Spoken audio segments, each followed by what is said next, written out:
안녕하세요, 오빠들. 연애탐사의 다연이 또 왔어요. 오늘은 좀 솔직하고 중요한 이야기 해볼까 해요. 중년 부부 오빠들이라면 한 번쯤은 고민해봤을 주제인데요. 바로 잠자리가 바뀌면 관계가 바뀐다. 이 질문에 대한 답과 함께 중년 부부 오빠들의 성생활에 다시 활력을 불어넣을 수 있는 특급 비법들을 알려드릴게요. 구독과 좋아요, 알림 설정은 다연이에게 정말 큰 힘이 된답니다. 잊지 말고 꼭 부탁드려요. 오빠들 혹시 이런 생각 해보신 적 있으세요? 결혼한 지 10년, 20년이 넘어가면서 서로에게 너무 익숙해져서 부부관계가 좀 시들해진 것 같다고요. 마치 오래된 친구처럼 편안하긴 한데 신혼 때 그 뜨거웠던 감정들은 어디로 갔나 싶기도 하고. 그렇죠? 사실 이런 고민은 중년 부부라면 누구나 한 번쯤 겪는 아주 자연스러운 일이랍니다. 그런데 여기서 중요한 건 이 문제에 대해 어떻게 대처하느냐에 따라 부부관계가 확 달라질 수 있다는 거예요. 지금부터 다연이가 하나씩 자세히 알려드릴 테니 귀 쫑긋 세우고 잘 들어주세요. 첫 번째, 오빠, 우리 이제는 솔직하게 이야기해요. 대화와 소통이 제일 중요해요. 어떤 부부들은 시간이 지나면서 성생활에 대한 이야기를 꺼내는 걸 어려워하거나 어색해하는 경우가 많아요. 그런데 말이죠. 오빠, 부부 사이에 가장 중요한 건 역시 소통이잖아요? 10년 이상 함께한 부부에게는 언어적인 소통뿐만 아니라 비언어적인 소통, 즉 성생활에 대한 솔직한 대화가 정말 중요하답니다. 아내분도 남편분도 서로의 외로움이나 불만을 이해하려고 노력해야 해요. 아이들을 키우다 보면 부부로서의 역할보다는 부모로서의 역할이 더 크게 느껴질 때가 많잖아요. 그럴수록 의식적으로라도 둘만의 시간을 가지려고 노력해야 해요. 퇴근 후에 잠시라도 거실 소파에 앉아서 오늘 하루 어땠는지 이야기 나누는 시간, 주말에는 아이들 재워놓고 오붓하게 와인 한잔하면서 서로에게 집중하는 시간을 갖는 거죠. 이런 대화들이 쌓이다 보면 자연스럽게 섹스에 대한 이야기도 편안하게 나눌 수 있게 될 거예요. 상대방이 뭘 원하는지, 어떤 점이 불편한지 솔직하게 이야기하고 조율하는 과정이 반드시 필요하답니다. 마치 23년차 부부인 정경숙 52씨가 남편의 따뜻한 말 한마디로 갱년기를 극복하고 부부관계를 회복했다고 하는 것처럼요.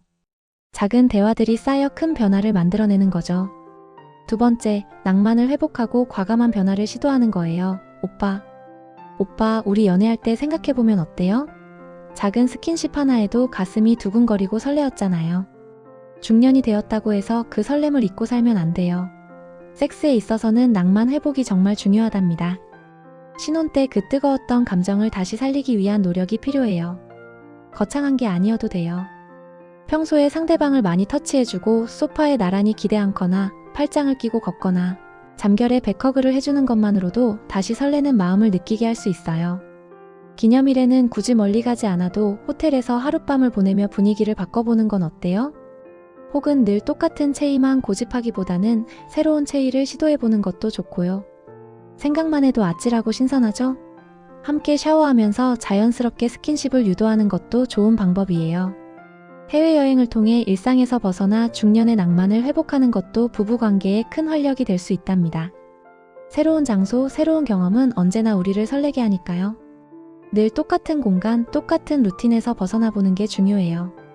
세 번째, 오빠, 우리 서로의 몸을 이해하고 도와줘요. 중년의 신체 변화를요.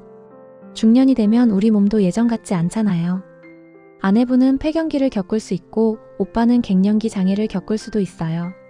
서로의 신체 변화를 이해하고 그에 맞춰 도와주는 노력이 필요하답니다.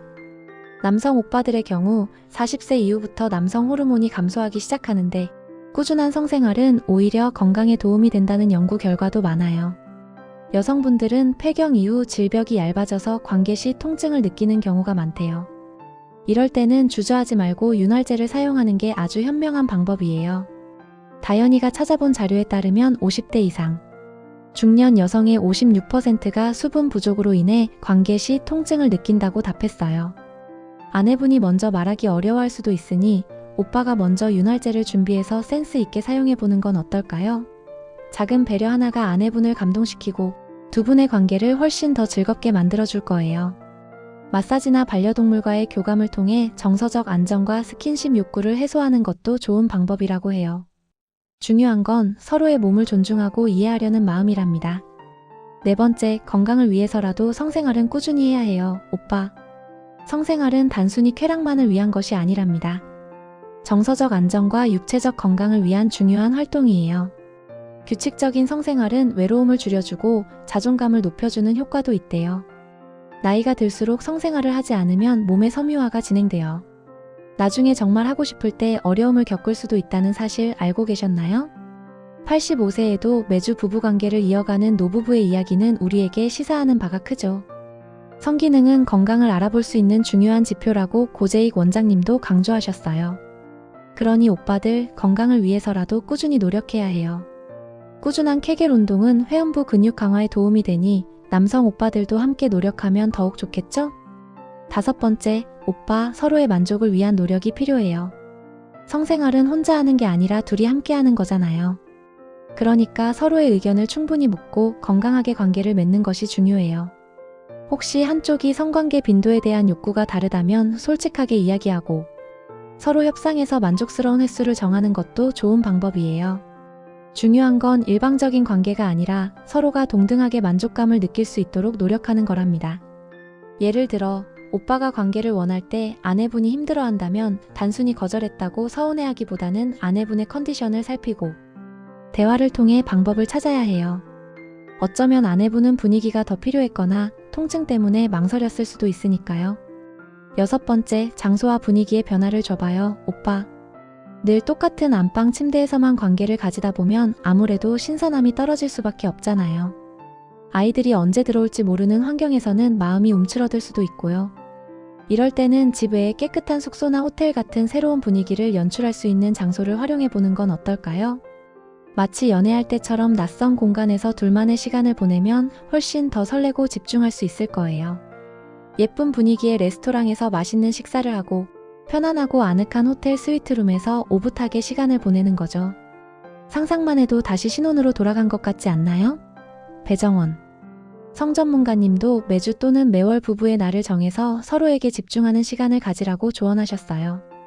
둘만의 특별한 날을 정해서 평소와는 다른 환경에서 데이트하듯이 관계를 가지는 거죠.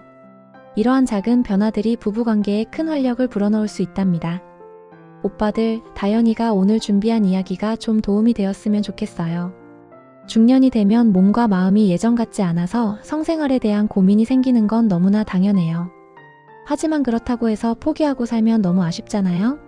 조금만 노력하고 서로에게 솔직해진다면 중년의 성생활도 얼마든지 뜨겁고 만족스러울 수 있답니다. 중요한 건 사랑하는 오빠와 아내분 서로에게 관심을 가지고 소통하며 노력하는 마음이에요. 우리 오빠들 모두 행복하고 뜨거운 부부관계 이어나가시길 다현이가 항상 응원할게요. 다음 영상에서도 더 유익하고 솔직한 이야기로 돌아올게요. 안녕.